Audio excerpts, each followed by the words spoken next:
ధర్మో రక్షతి రక్షిత. ఇది కేవలం ఒక నినాదం కాదు, ఒక జీవన విధానం. కానీ గత కొంతకాలంగా దేవాలయాల నిర్వహణ అనేది భక్తి కంటే ఎక్కువగా రాజకీయ శక్తికి కేంద్రంగా మారిపోయిందన్నది కాదనలేని చేదు నిజం. అయితే ఇప్పుడు ఆంధ్రప్రదేశ్లో ఓ కొత్త శక మొదలవుతోందా? ఎన్డీఏ కూటమి ప్రభుత్వం, ముఖ్యంగా ఉప ముఖ్యమంత్రి పవన్ కళ్యాణ్ తీసుకుంటున్న నిర్ణయాలు ఆ దిశగానే సంకేతాలిస్తున్నాయి. సనాతన ధర్మ పరిరక్షణ అనేది కేవలం ఉపన్యాసాలకి పరిమితం కాకూడదని, అది క్షేత్రస్థాయిలో అమలయ్యే విధాన నిర్ణయాల్లో కనిపించాలని ప్రభుత్వం భావిస్తోంది. దీనికి తాజా ఉదాహరణే శ్రీకాళహస్తిలో ప్రారంభమైన 22 కిలోమీటర్ల గిరి ప్రదక్షిణ మార్గం, ఆలయ ట్రస్టు బోర్డుల నియామకంపై పవన్ కళ్యాణ్ చేసిన సంచలన వ్యాఖ్యలు. కూటమి ప్రభుత్వం నుండి మన ఆలయాల అభివృద్ధికి, సంస్కృతి సాంప్రదాయాల పరిరక్షణ కట్టుబడి ఉంటుందని మనస్ఫూర్తిగా తెలియజేసుకుంటూ ఓం నమః శివాయ.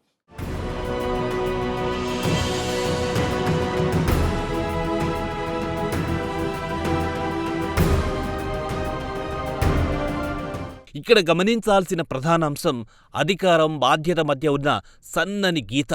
ఆలయాల నిర్వహణ, ధర్మరక్షణ బాధ్యత అధికారులది మాత్రమే కాదు, అది ట్రస్టు బోర్డులదే అని పవన్ కళ్యాణ్ స్పష్టం చేయడం వెనక పెద్ద వ్యూహమే ఉంది.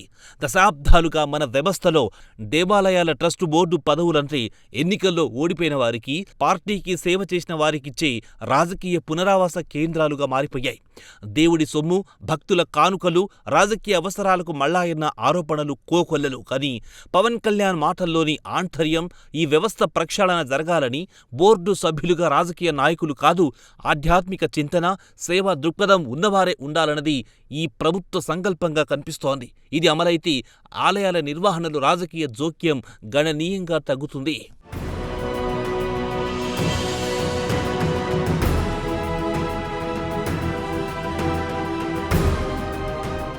సచివాలయం నుంచి వర్చువల్ విధానంలో ప్రారంభమైన ఈ గిరి ప్రదక్షిణ ప్రాజెక్టు విలువ సుమారు 10 కోట్ల రూపాయలు. శ్రీకాళహస్తి కొండ చుట్టూ 22 కిలోమీటర్ల మేర ఓ సిమెంట్ రోడ్ నిర్మాణం జరిగింది. అది కేవలం కాంక్రీట్ నిర్మాణం మాత్రమే కాదు, భక్తుల ఆధ్యాత్మిక దాహాన్ని తీర్చి ఓ మార్గం. తమిళనాడులోని అరుణాచలం వెళ్లే ప్రతి తెలుగు భక్తుడి మనసులో ఉండే కోరిక, మన రాష్ట్రంలోనూ అటువంటి గిరివలం ఉంటే బాగుండు అని. ఆ కోరికను నిజం చేస్తూ శ్రీకాళహస్తిని దక్షిణ కాశీగా మాత్రమే కాకుండా గిరి ప్రదక్షిణ క్షేత్రంగా తీర్చిదిద్దాలన్నది ప్రభుత్వ లక్ష్యం. దీనివల్ల భక్తులు భౌతికంగా కొండ చుట్టూ తిరుగుతూ మానసికంగా దైవానికి దగ్గరయ్యే అవకాశం లభిస్తుంది.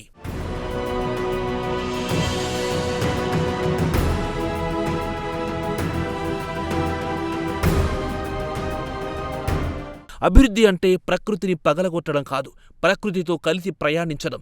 తిరువన్నమలై గిరివలం తరహాలో ఇక్కడ మార్గాన్ని అభివృద్ధి చేస్తున్నప్పుడు పర్యావరణ స్పృహను కూడా ప్రభుత్వం ప్రదర్శిస్తోంది.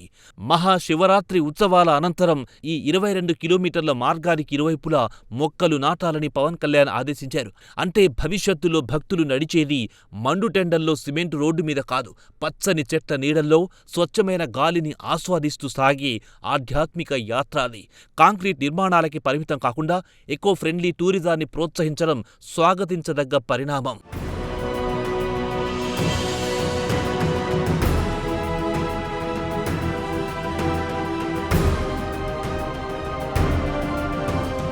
మరో ఆసక్తికరమైన కోణం యువత.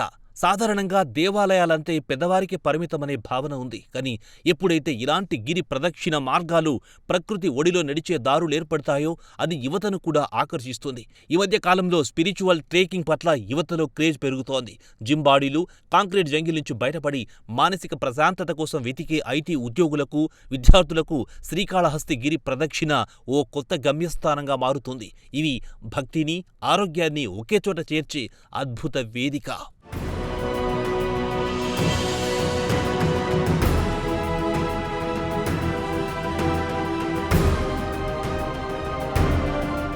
గతాన్ని విస్మరించి వర్తమానాన్ని అంచనా వేయలేం. గత ప్రభుత్వం హయాంలో ఆలయాలపై దాడులు, రథాల దగ్ధం, విగ్రహాల ధ్వంసం వంటి ఘటనలు హిందూ సమాజంలో తీవ్ర ఆందోళన రేకెత్తించాయి. ఆలయ నిధుల మళ్లింపు ఆరోపణలు భక్తుల విశ్వాసాన్ని దెబ్బతీశాయి. వాటికి భిన్నంగా నేడెన్డీఏ ప్రభుత్వం ఓ సమిష్టి బాధ్యతను భుజాన వేసుకుంది. దేవాదాయ శాఖ మంత్రి ఆనం రామనారాయణ రెడ్డి, ఎమ్మెల్యేలు బొజ్జల సుధీర్ రెడ్డి, ఆరణి శ్రీనివాసులు, కార్యదర్శి హరి జవహర్లాల్తో కలిసి పవన్ కళ్యాణ్ ఈ క్రతువులో పాల్గొనడం వ్యవస్థలో వస్తున్న మార్పునకు నిదర్శనం. ఇది కేవలం ఓ శాఖ పని కాదు, ఇది ప్రభుత్వ ప్రాధాన్యత అని చెప్పకనే చెబుతున్నారు.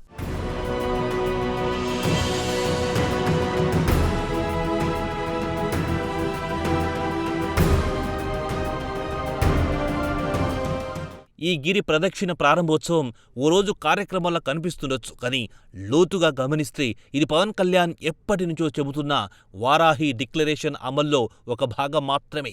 సనాతన ధర్మ రక్షణ బోర్డు ఏర్పాటు చేయాలని డిమాండ్ చేసిన గొంతుక ఇప్పుడు అధికారంలో ఉంది.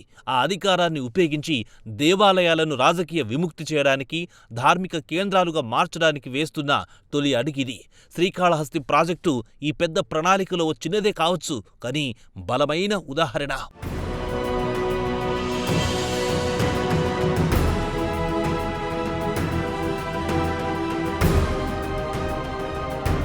అయితే ఇక్కడో కఠినమైన ప్రశ్నను సంధించక తప్పదు. ఆలోచన అద్భుతంగా ఉంది, కానీ ఆచరణలో ఇది సాధ్యమేనా? మన దేశంలో మతం, రాజకీయం వేరువేరుగా చూడడం చాలా కష్టం. పొలిటికల్ లేదా రాజకీయాలకు అతీతమైన వ్యక్తులని ప్రభుత్వం చెబుతోంది, కానీ వారిని ఎంపిక చేసే ప్రామాణిక లేంతి, పార్టీ జెండా మోసిన కార్యకర్తల ఒత్తిడిని, ఎమ్మెల్యేల సిఫార్సులను ప్రభుత్వం నిజంగా పక్కన పెట్టగలదా? రేపు నియమించే ట్రస్టు బోర్డు సభ్యుల్లో పరోక్షంగా రాజకీయ సంబంధాలుండవని గ్యారంటీ ఇవ్వగలరా? ఇది ప్రభుత్వ చిత్తశుద్ధికి నిజమైన అగ్నిపరీక్ష. ఈ నిర్ణయాలు కాగితాలకే పరిమితం కాకుండా నిజంగా ఆధ్యాత్మిక వేత్తలకు పగ్గాలిస్తేనే ఈ సంస్కరణలకు అర్థమవుతుంది.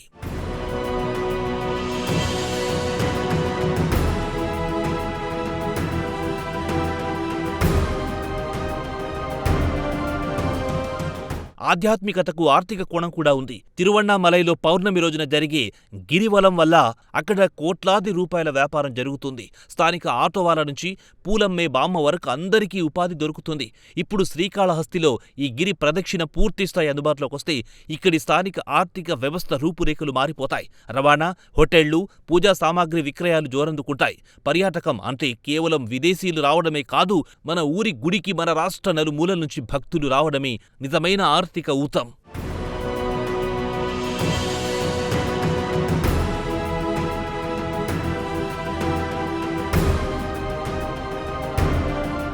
శ్రీకాళహస్తి అంటేనే వాయులింగం, రాహు కేతు దోష నివారణ క్షేత్రం. నిత్యం వేలాది మందితో ఆలయం కిటకిటలాడుతుంటుంది. గంటల తరబడి క్యూలైన్లో నిల్చోలేక భక్తులు ఇబ్బంది పడడం చూస్తున్నాం. ఈ గిరి ప్రదక్షిణ మార్గం అందుబాటులోకొస్తే క్రౌడ్ మేనేజ్మెంట్ సులభతరం అవుతుంది. భక్తుల రద్దీని ఆలయం లోపలే కాకుండా గిరి ప్రదక్షిణ మార్గం వైపు మళ్లించడం ద్వారా క్షేత్రం అంతటా ఆధ్యాత్మిక వాతావరణం నెలకొంటుంది. భక్తుల సమయం వృధా కాకుండా దైవ చింతనలో గడిపే అవకాశం దక్కుతుంది. ఇది ట్రాఫిక్, జన సందోహాన్ని నియంత్రించడానికి ఓ శాస్త్రీయమైన పరిష్కారం కూడా.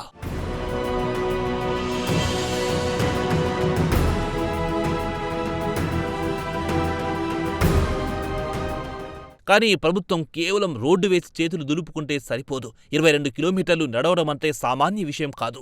వృద్ధులు, మహిళలు, పిల్లలు కూడా వస్తారు. వారికి అడుగడుగున మంచినీరు, విశ్రాంతి గదులు, అత్యవసరమైన వైద్య సదుపాయాలు ఏర్పాటు చేయాలి. ముఖ్యంగా రాత్రి వేళలో గిరి ప్రదక్షిణ చేసేవారికి భద్రత చాలా ముఖ్యం. సీసీ కెమెరాలు, పటిష్టమైన లైటింగ్ వ్యవస్థ, పెట్రోలింగ్ వాహనాలుంటేనే భక్తులు నిర్భయంగా అడుగులు ముందుకేస్తారు. మరి ఈ మౌలిక సదుపాయాలపై ప్రభుత్వం ఎలాంటి ప్రణాళిక సిద్ధం చేసిందో రాబోయే రోజుల్లో తెలియాల్సి ఉంది.